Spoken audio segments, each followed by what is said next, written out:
Hello and welcome to mine and watches an Age of Empires 2 the Conquerors multiplayer match, so let's go. This is the fourth of four, the final match between CKF Geoffrey in red here and PBTD in blue here. Both CKF, and they have a spectator as well, spectating Geoffrey. He's done so for the four matches as Hong Shuangxi. So yes, this is in Arabia, Hun War, but I'm trying not to do as many of these as possible. It's just some of the better ones I would still like to do. So Red has actually managed to take a few of Blue's sheep there, some deer there, which it would be quite awesome if he would to hurt these deer. Just stop the amount of food that Blue gets. So they're doing their usual thing in the Dark Age, just scouting around, seeing what wood, food, gold and stone is there is, and there we go. I didn't have sound on. If that appeared in the video, in the recording, I do apologise. Okay, that's something I didn't quite realise. He brought the boar in, garrisoned the villager, and the boar didn't walk away. I thought they would normally walk away back to where they came from. But anyway, that's not a problem. So yeah, just a case of going through. So let's have a quick look to see where the relics are. One over here and one over here that Blue will most likely get. One over here, which either team will probably get. Blue will probably get this one and maybe this one too. So they're all, if you were to split the map in two this way, they're probably all on Blue's side. Which is obviously an advantage for Blue. Lots of deer patches around, the general stuff. The gold patch here for Red is a bit protected, which is quite nice. A simple wall here will do great with the watchtower on. The wood isn't too close to Red. He is unfortunately right at the edge of the map, which may be good in some respect because this can be a natural wall, but it means that you don't have anything behind your base that the enemy that you can use to gather any resources from. So they're both just getting all your normal resources that you would, just mainly wood and food. No one focusing yet on gold, but of course you want to try and get up to the feudal age as quickly as you can, and they're both advancing. Geoffrey just a little bit before PBTT. I completely said that wrong. Barrett's going up, which seems to be the thing that they do. I'm not a pro Age of Empires Conquerors player, but I like to see what tips and hints there are out there for people to use. To see if there's anything. That, I can't believe I've only just realised that looks like a house in the middle of that barracks. But anyway, so that worked quite well. About halfway, nearly halfway advancing to the feudal age, get someone to build a barracks and it will be built just in time, which is great. So a wall here, as I suspected. No other walls as yet, but I suspect a bit of a wall will be created here and a bit of a wall here, although that does leave that stone out there and there's a bit of stone here, which just about be able to get. Blue has created a bit more of a wall himself. He just needs to create a small wall here. Oh no, I would have built the wall here and it would have allowed you to get the stone as well. I hope this match finishes fairly quickly because I need the toilet desperately. So a wall coming up here. That small gap there I suppose is fine because it's guarded by this tree. Where's it? Come on, that tree there. Small gap there, small gap here. Small gap here with the military buildings here, and then a wall down here. If you notice here, he's built his military buildings here, and not. One would have been a military building there and a military building there would have been quite good, because then you can attack from this front. But you've got some scout cavalry here. Blue, normally they both attack. Normally they both attack with the scout cavalry to begin with. That wall was there just in time, but Blue seemed to come out with the skirmishers and archers and spearmen to begin with. So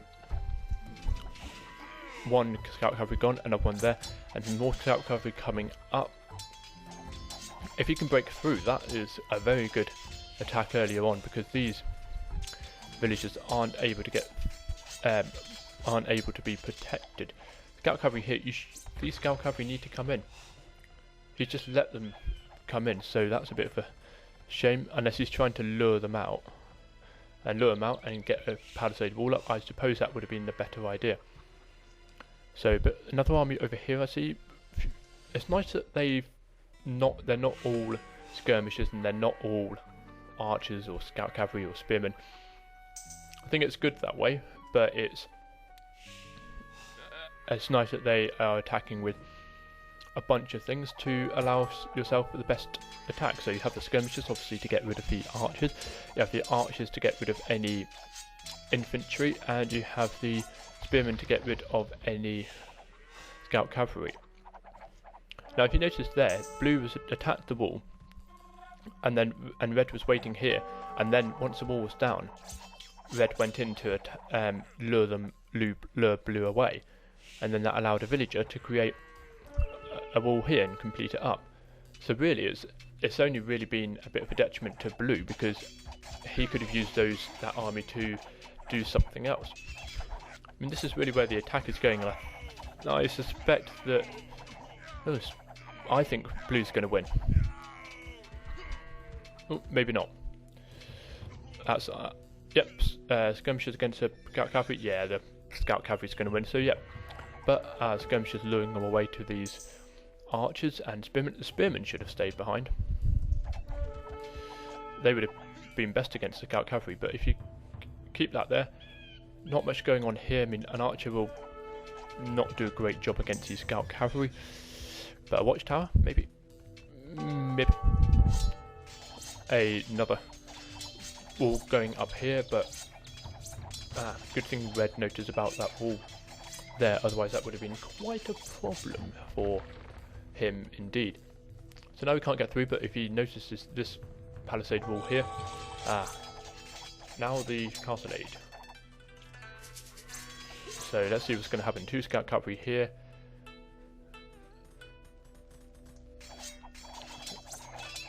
Knights are going to come out and they're going to rip through these people.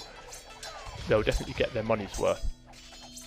2 knights there unfortunately were ungarrisoned on this side as opposed to this side.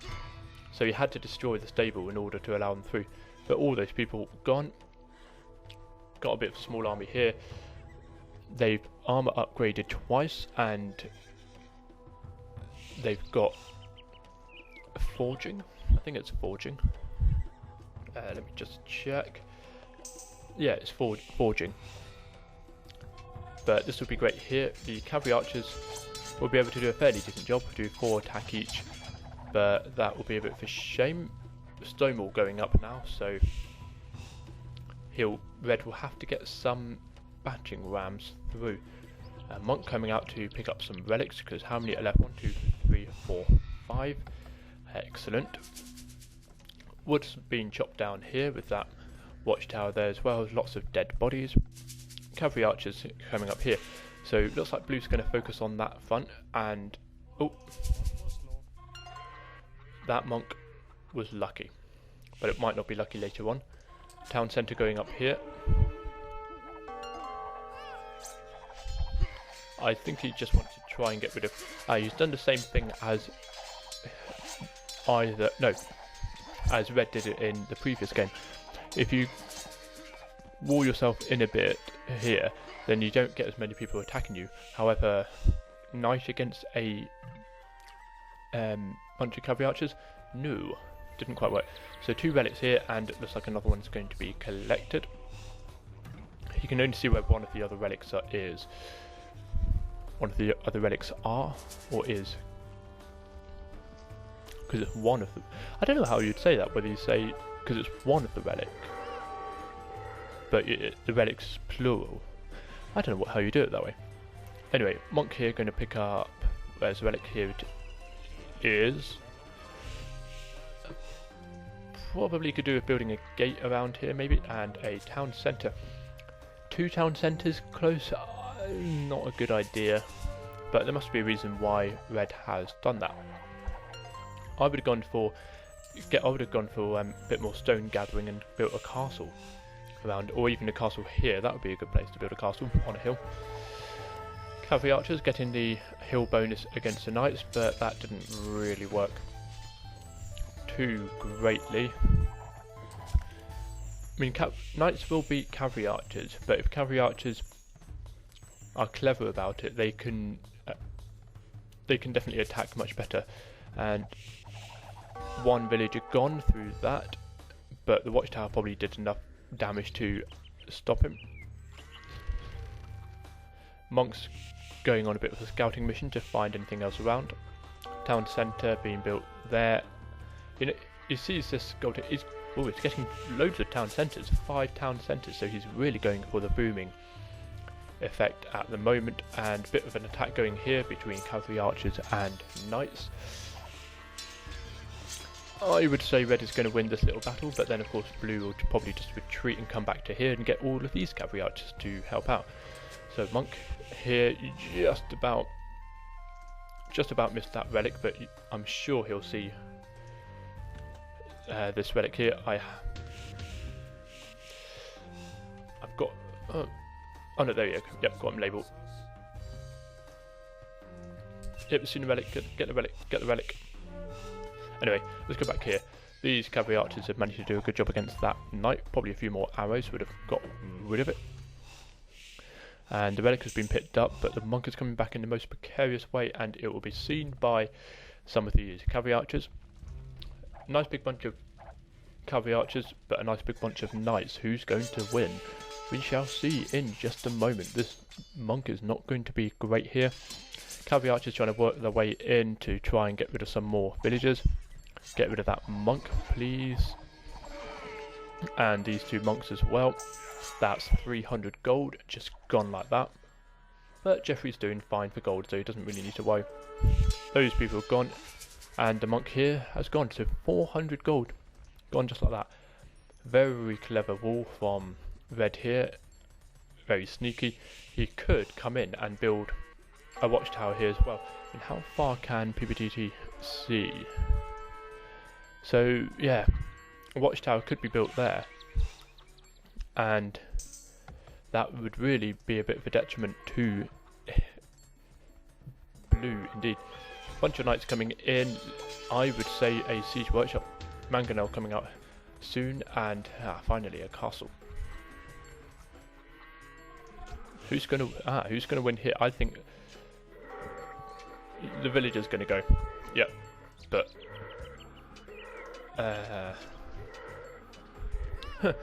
so the wolf got 2 people at once. A nice huge army here, and a siege workshop coming out, so it looks like the main brunt of the attack is being done from here, and his blue's probably just seen the castle. So that siege workshop probably going to go down shortly, anytime soon. I keep hearing farms go. Town centre creating a small little village over here. If the mangonel can come out and make at least 1 attack on here, that would be great. But you need to be careful about how easily he does that. Battering ram coming out, so I'm interested to see what happens to this mangonel. See whether it comes out. Oh no, there it is. Oh, 6. Come on, knights, come in. Maybe he's just allowing the castle to take out as many as he can and then attack with the knights, and that will leave the pikemen a bit exposed, and the cavalry archers won't be able to come in. Nope, blue isn't advancing, but red is. So these cavalry archers are going to go around. What they're going to find a gold intake here and town centre, so they'll be able to get rid of a couple of villagers, but not too many. And blue, I haven't really ever seen blue pick up a relic. And here we go. What are these going to be doing? Lots of pikemen to get rid of the knights. And I would say that red would probably need to get a few skirmishers out to help get rid of these. Now red has probably just seen the amount of pikemen here and decided to retreat a bit. But hopefully these castles will do a good job at getting rid of all of these people here. I mean, it's a huge army. If I were to go on to PBTT and see what he's got, 30 cavalry archers and 59 infantry. So he's going to be alright there, but he needs, these battering rams need to go. And the castle needs to get rid of the pikemen. That, I think, would be the best route for Red to go. And 2 castles here and a town centre with 13 garrisoned villages. So that is going to be quite nice indeed. And how is it all going here? I think a manga now managed to take out a few of these, or possibly. Siege Workshop coming up here. Cavalier is going to easily take out these, 140 hit points. Easily take out the cavalry archers here. And Trebuchet coming out to take some, get rid of some of these buildings from long range. Have a look at resources. Yep, Red is doing much better, I think. But if you have a look at the score over here, 9,300 for Red and 6,700 for Blue. Not good for Blue at all. But that's probably just because Red managed to boom a bit more here. And Blue hasn't really been able to boom as much. I would say one more Trebuchet hit and then... Yep. So that's that Siege Workshop gone. Plenty of cavalry archers and pikemen here. 7 battering rams, but if the castle can come in here and get rid of some of these pikemen, that would be great. Now paladins, excellent. But the paladins need to get rid of these battering rams. These battering rams can come in and get rid of this trebuchet. But I think all these battering rams are going to... I think they're going to destroy this castle. But lots more paladins coming in, trying to get rid of these pikemen. And the cavalry archers coming in to help get rid of the paladins. Cavalry archers, probably PBTT should probably go to the... well, it's still only in the castle age, okay. Managed to repel this attack, but plenty of units being created here. He needs to pack that trebuchet up and get it in a bit closer. Another trebuchet coming out here. I think what Geoffrey's trying to do is to help, repair all of his buildings, repair his units, repair his army and economy, and then he'll be able to make a much bigger attack. And these pikemen are going to come in, not going to do a great job, but the trebuchets with their plus 30% accuracy are going to be great. Paladins fully upgraded, so they're going to be no match for the pikemen, but the pikemen will probably do a better job at getting rid of them. And in come the... Nope, pikemen not going to go. Are they going to go? Are they going to go? Yep, they're going to go in. Nope, they're not. And here we go. With the pikemen taking the paladin's attention, these battering rams were able to make a bit more of a move up, but they need to come up. The paladins need to attack these battering rams a bit more, otherwise they're just going to destroy the trebuchets. And there we go. That's the end of the game there, because the trebuchets will just be able to keep working their way here and push their way through, and Blue will have no chance. So thank you very much for watching. See you in the next part.